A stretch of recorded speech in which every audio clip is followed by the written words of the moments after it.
Es para todos muy notorio que los eventos geopolíticos están precipitándose tanto en la cantidad como en cuanto a la intensidad de los mismos. Subyacente a los múltiples enfoques políticos de todos y cada uno de estos eventos está la ya establecida pero no declarada recesión económica, que lógicamente enardece las reacciones violentas de los participantes, tanto desde la postura de la calle como desde la postura del Estado, que de manera obtusa se aferra a los viejos modelos políticos hoy obsoletos en demasía. Es así como de repente los ciudadanos nos vemos colmados por una corriente exagerada de información sensible que nos afecta emocionalmente, creando preocupación y zozobra. Por esto es que es hoy más importante que nunca el tomar conciencia del potencial que tenemos como individuos, como familia y vecindario, para enfrentar los duros momentos que se avecinan.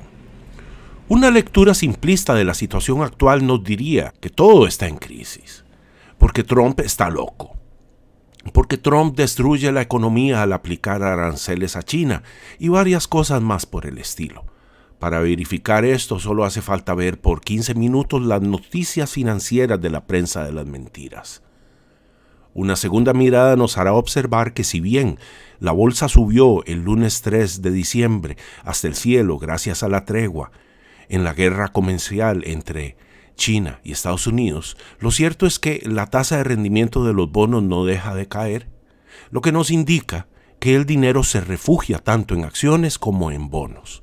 Algo poco coherente por lo general, pero ¿qué es coherente en estos tiempos en los que la volatilidad salta por los aires súbitamente y de manera claramente descontrolada, haciendo que todos tiemblen y griten de espanto, para unas 36 horas después hallar una economía plácida y en total solaz, conforme las dulces promesas de crecimiento Trump-Xi Jinping-Vladimir Putin suenan como dulce melodía, aunadas a la embriaguez del dinero nacido del aire y al 0% de interés, que hacen subir de nuevo los índices como si no existiera fin a la dulce euforia que produce la adicción al dinero gratis. Y toda esta irracional exuberancia de Wall Street, que antes era denunciada por Trump como una cosa horrible, una burbuja espantosa, decía, y hoy es promovida por él. De hecho, se atribuye abierta y descaradamente el progreso, el crecimiento económico reflejado, entre comillas, en la bolsa, diciendo que es gracias a él. Y lo que en realidad está pasando, sí, es gracias a él, pero quien sostiene, a pedido de Trump mismo, toda esta situación es nada menos que el mago de los algoritmos de transacciones de alta frecuencia, Mnuchin, pieza baluarte de Goldman Sachs y reconocido cuasigenio de esta tecnología. Un globalista de hueso colorado. Pero ¿cómo explicar esto entonces? No es que Trump va en colisión directa contra el Deep State para volarlo, para dinamitarlo. Es nuestra teoría el que Trump, al comprender durante la toma de poder la verdadera situación económica que atraviesa el país, optó por negociar y comprar tiempo, entre comillas, con los globalistas de Goldman Sachs, mientras montaba la estrategia y logística para impactar de lleno al Estado profundo en sus múltiples facetas, a saber, Uranium One, servidores de Hillary y la desclasificación de la documentación FISA y otros temas más. Unos dirán, o más bien se cuestionarán, ¿no es Goldman Sachs parte del Deep State? De ser así, ¿cómo negociar con el enemigo? Y las únicas dos respuestas posibles son, primero, traicionando a su propio bando, algo bastante común entre los banqueros. Y la otra opción lógica es que al negociar, Goldman Sachs no comprendía lo que Trump planeaba, y ahora Mnuchin es una especie de rehén. Como fuera, es fácil observar que fue en octubre cuando Trump inició con los ataques directos y frontales, culpando a la Fed por los tropiezos, entre comillas, de una economía pujante como nunca antes, entre comillas. Y a partir de entonces machaca una y otra vez con lo mismo, cada vez que la bolsa cae de manera considerable. ¿Quién dirige la Fed? Powell. y fue Trump quien lo puso en sustitución de Janet Yellen. ¿Un nuevo caso Sessions? Probable. Pero, ¿logramos realmente develar el caso Sessions? No.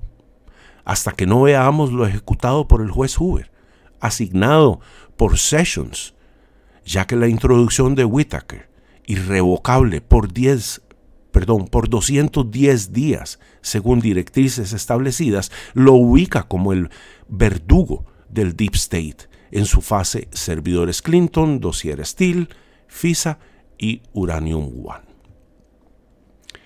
Y aprovechando que mencionamos el Deep State, nunca cae mal una breve reseña histórica de este. Para algunos, el Estado Profundo se establece con la espectacular especulación hecha por Nathan Mayer Rothschild, inmediatamente finalizada la batalla de Waterloo en 1815, en la que Napoleón Bonaparte es derrotado. Otros marcan el establecimiento del Deep State a partir de una época cercana al asesinato de Lincoln. Pero como quiera que haya sido, lo que sí queda claro es que ya para 1913, cuando se establece el Banco Central Privado de Estados Unidos, conocido bajo el eufemístico nombre de Sistema de Reserva Federal, dicho cartel bancario ya está muy bien establecido. Se le ubica como perpetrador de todos aquellos eventos dramáticos y mortales para la humanidad, cuya explicación oficial es altamente deficitaria para la inteligencia promedio. Entre estos eventos cabe citar algunos como el asesinato de Kennedy, el ataque a las Torres Gemelas, las 2 guerras mundiales y otros más. Este argumento ha sido tradicionalmente estigmatizado como teoría conspiratoria. Sin embargo, una y otra vez han aflorado y siguen aflorando cada día evidencias contundentes de que todo lo que antes era considerado conspiración es absolutamente real. Dejando, claro está, de lado la ufología, los reptilianos y demás teorías carentes de fuentes verificables, tema al que evitaremos referirnos en aras de poder concluir pronto este video. ¿Terminamos ya con el Deep State? Sí, con su historia, pero ¿qué de lo que acontece actualmente? Tratando de ser lo más sucinto posible, esta semana es de mucha actividad. Tenemos, por ejemplo, el 3 de diciembre, William Campbell, informante del FBI encubierto en la operación de compra de Uranium One, rinde declaración ante el Senado.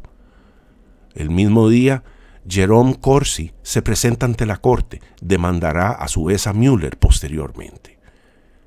Misma fecha, 3 de diciembre, James Comey debe contestar interrogatorio ante el Congreso a puerta cerrada con transcripción al público 24 horas después. El 4 de diciembre declara Jeffrey Epstein en la corte. Se recordará a Jeffrey Epstein como un pedófilo de muy alto calibre, asociado a un escándalo conocido como Lolita Express. En esa misma fecha, el 4 de diciembre, declara nada menos que Loretta Lynch, la ex fiscal general durante Obama, quien se reunió a puerta cerrada con Bill Clinton 24 horas antes de que su esposa, Hillary Clinton, testificara en el 2016 por el escándalo de los servidores privados que se instalaron ilegalmente en su casa y que manejaron la información completa del Departamento de Estado en aquel entonces y que estuvieron sin protección, es decir, no encriptados estos servidores durante más de 3 meses, siendo ya muy evidente que toda la información más valiosa del Departamento de Estado del país más poderoso del mundo ahora corre por los mercados negros. En fin, le toca a la señora Hillary Clinton declarar, es más, le toca contestar, entregar respuestas bajo juramento a unas preguntas a las que se había negado en el 2016 a contestar. El 5 de diciembre, el juez Hoover de Utah será recibido en audiencia ante el Congreso. Se conoce apenas muy poco sobre el juez Huber. Lo que sí se sabe es que está asociado a los más de 60,000 expedientes judiciales secretos en trámite en el territorio estadounidense. Dato que es, por lo menos, de digna atención, toda vez que el promedio anual oscila entre los 2,000 a 3,000 expedientes judiciales sellados por año. El 5 de diciembre es Día de Asueto Nacional en Estados Unidos por celebrarse el funeral del expresidente Bush. El 5 de diciembre también, debido al asueto, no funcionará la Bolsa de Valores de Nueva York. Esa misma fecha dio Trump asueto y ordenó el cierre de toda agencia gubernamental. También con respecto a lo que ocurre con el Deep State, también por otro lado tenemos que una brigada de más de 100 efectivos de policía militar serán desplegados en Guantánamo por más de 400 días. Esto claramente envía un mensaje de terror al Estado profundo. En cuanto a la investigación de Mueller, ahora se sabe que este ocultó evidencias que exculpan a Trump totalmente y que Corsi prepara una acusación en su contra por conspiración para delinquir. En resumen, la investigación de Mueller es un total fiasco. Es más que evidente que Mueller no tiene nada en contra de Trump. Sin embargo, prepara un informe en el que definitivamente intentará dejar lo más enlodado posible el nombre de Trump, en aras de, por lo menos, afectar su próxima candidatura en 2020. Victoria pírrica a todas luces, porque el escándalo de Uranium One enloda completamente a Mueller, quien era el director del FBI cuando el escándalo ocurre, pero es que además tuvo a su cargo la investigación del caso, que termina en un punto muerto. Un evento muy relevante por peculiar fue el allanamiento de la casa de un denunciante protegido por el Departamento de Justicia, que informó, según el debido proceso, a la oficina del investigador general de dicho departamento, el señor Horowitz, sobre los desmanes de Hillary. Pues bien, el viernes anterior, el FBI hizo este allanamiento que no termina uno de entender si ya se había entregado toda la información. Una de las teorías dice que pues, es simplemente un procedimiento normal de captura de la información tal y como existe. Y otra teoría dice que sí, que eso es plausible, pero que además esto conlleva un mensaje oculto para el Deep State. Está claro que este allanamiento y demás eventos, incluido el triunfo en el Senado de los republicanos, tiene a los miembros del Deep State con los pelos de punta. Y como contraataque han hecho los siguientes montajes: la caravana de inmigrantes centroamericanos, un intento de guerra en Ucrania y el intento de separar a Arabia Saudita de Estados Unidos para torpedear así el petrodólar. Esto lo intentaron con la historia fabulofantástica de un disque periodista de Arabia Saudita que muere de forma muy extraña en el consulado de Arabia Saudita en Turquía, porque al final el señor era básicamente un traficante de armas, una persona muy asociada con el espionaje y el contraespionaje, y la historia no tiene sentido por ningún lado. Como población, estamos sujetos ahora más que nunca a un incremento en la tensión emocional ante el incremento en la incertidumbre. Y para sobrellevar esto de la mejor manera, se debe entender que con solo consolidar una posición financiera adecuada, basada en el valor refugio como oro, plata y Bitcoin, lejos de ser un proceso amargo, podría ser bastante fructífero. Sin embargo, recalcamos una y otra vez que estos valores deben ser poseídos en forma física y personal y de ninguna otra forma. No es conveniente oro papel, plata papel, ni Bitcoin en manos de una tercera persona, o metales preciosos en manos de una tercera persona, o metales preciosos en una cajita de seguridad de un banco. No. El metal precioso y el Bitcoin tienen que estar en su poder.